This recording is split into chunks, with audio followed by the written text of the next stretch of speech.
जी, मेरा जो व्यू है, मैं एक इंडियन राइट विंग बोल लीजिए। मैं हिंदुत्व प्रोपेगेटर हूँ और आपकी मैंने वीडियोज़ भी बहुत देखी है बहुत।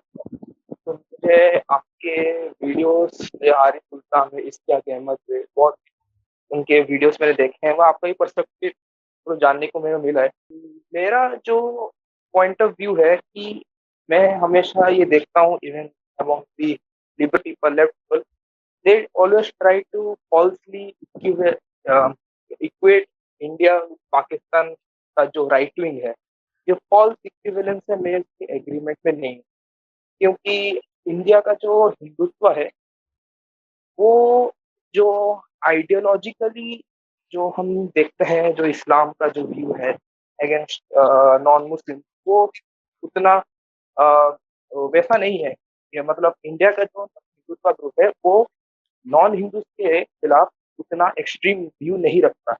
वो प्रो हिंदू हो सकता है, पर वो एंटाई मुस्लिम, एंटाई क्रिश्चियन, एंटाई माइनॉरिटी नहीं है। इंडिया का जो राइट विंग है ना, वो ऐसा नहीं है कि समझे कि वो माइनॉरिटी का कत्ल करना चाहते हैं। हमारे बुनियादी प्रॉब्लम्स भी हैं, मैं मानता हूँ। पर मेरा ये कहना है कि इंडिया के जो राइट, वो इंटरनल कैसे मतलब अच्छा से मतलब वो जो गलतियां हैं हमारी एजुकेशन में हो या कुछ अलग चीज हो, उसको वो रिफॉर्म करना चाहता है। वो कुछ एंटी माइनॉरिटी नहीं है। चलें मैं फिर मैं मेरा अभी ये चलें मैं फिर अभी डेविल्स एडवोकेट प्ले कर लेता हूँ।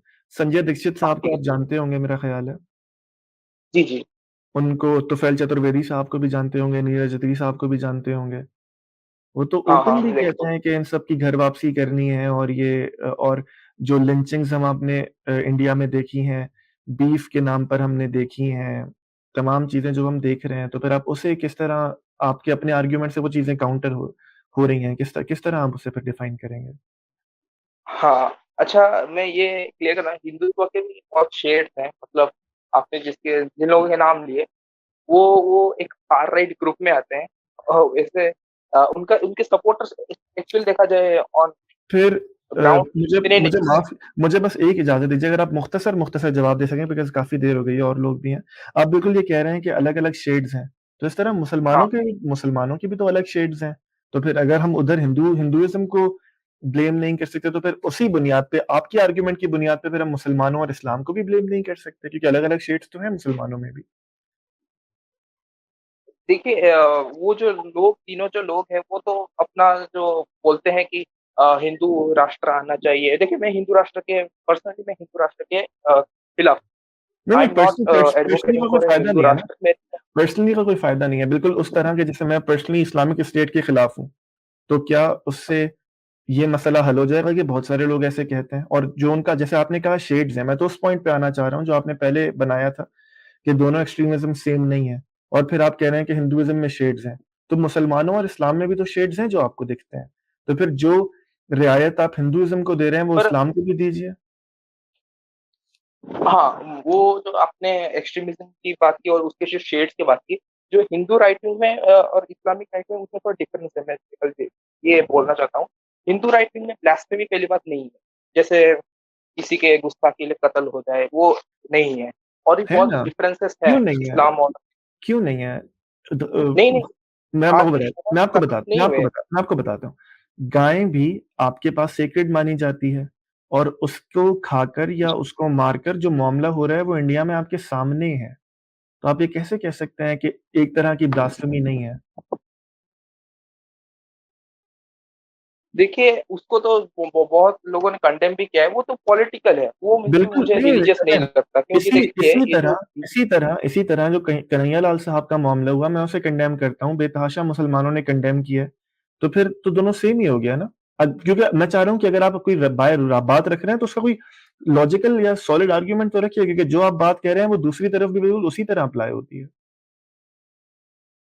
हाँ, मैं ये कहना चाहता हूँ, जो इस्लामिक जो शेड की बात की, इस्लामिक के जितने डिफरेंट शेड्स हैं, मुझे उसमें एक्सट्रीमिज्म का फ्लेवर ज्यादा मुझे दिखा। क्योंकि आप जितने देखिए, इस्लाम में जो बरेलवी सेक्ट भी है, जो दियोबंदी है, हो सकता है उनमें फिलोसॉफिकल डिफरेंसेस हो, पर वो कुछ कॉमन ग्राउंड जो ऐसे हैं, जो बहुत स्ट्रॉन्ग एक्सट्रीम व्यूज रखते हैं। जैसे हिंदुइज्म में भी जो है, आप जो फ्लेवर्स हैं, वो डिफरेंट सेक्ट्स की वजह से हैं। कोई शेवाइट हो गया, कोई वैष्णवाइट हो गया, उसका एक अपना एक पॉलिटिकल ग्रुप है। पर वो वो चाहता है कि वो अपने प्रकार का टेम्पल्स जो है वो एस्टैब्लिश करे। पर वो ऐसा नहीं है कि वो एंटी माइनॉरिटी है या वो क्रिश्चियंस हो, मुस्लिम्स को उसको मार के किया जाए। वो ज़्यादातर पॉलिटिकल होते हैं क्योंकि वो चाहते हैं कि सोसाइटी पोलराइज़ हो तो उनको वोट मिले ज़्यादा। वो इंडिया में फैक्टर है और वो इसलिए वैसा होता है। पर वो किलिंग आज के वक़्त आज के करंट में इतना ज़्यादा है नहीं। बीफ के मामले में हुआ था 2017-18 में जितना मालूम। अभी 2020-21 में इतने ऐसा मामला मैंने नहीं देखा। तो ये कम है, इट इज़ वेरी लो।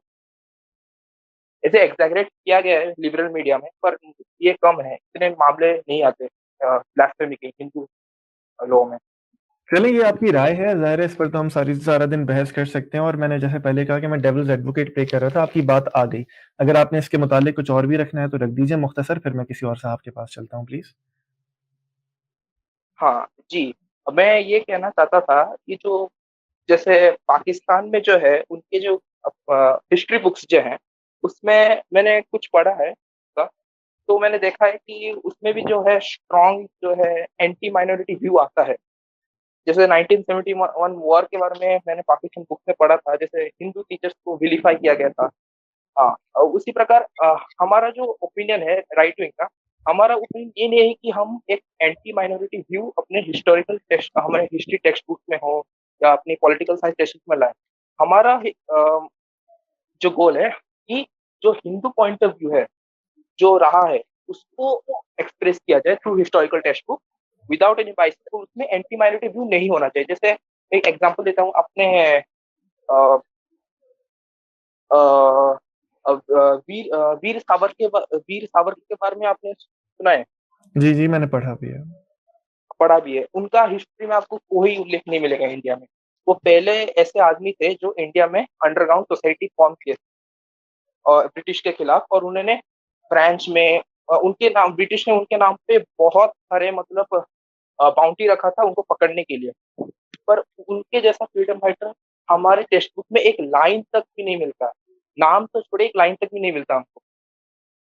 तो वो मेरा कहना है, वो जो मोनोपोली है ना कांग्रेस का, जो आज के हमारे इंडियन हिस्ट्री में, वो हमें उतारना है। और जितने भी the wide variety of views होने चाहिए कि जितने भी दूसरे जो छूट गए हैं, जो जिनके ऊपर जस्टिस हम नहीं ला पाए, जितने ऐसे फ्रीडम फाइटर्स थे, भगत सिंह जैसे हो गए और वीर सावरकर जी हो गए, जो जो पहले थे, जो हिंदुत्व का उनका जो डेफिनेशन था, वो जो हिंदुत्व का डेफिनेशन जिन्होंने लाया था, वो डेफिनेशन आज के पॉलिटिकल ग्राउंड्स में कैसा इफेक्ट आता है एज पर, क्योंकि बीजेपी जो है वो वीर सावरकर को अपना आइडियोलॉजिकल गॉड मानता है आज के समय में, और जो कांग्रेस जो है वो गांधी और नेहरू को आइडियोलॉजिकल गॉड्स मानता है। तो जिन जिन लोगों की सरकार आती है वो ऐसे चेंज करते रहते हैं।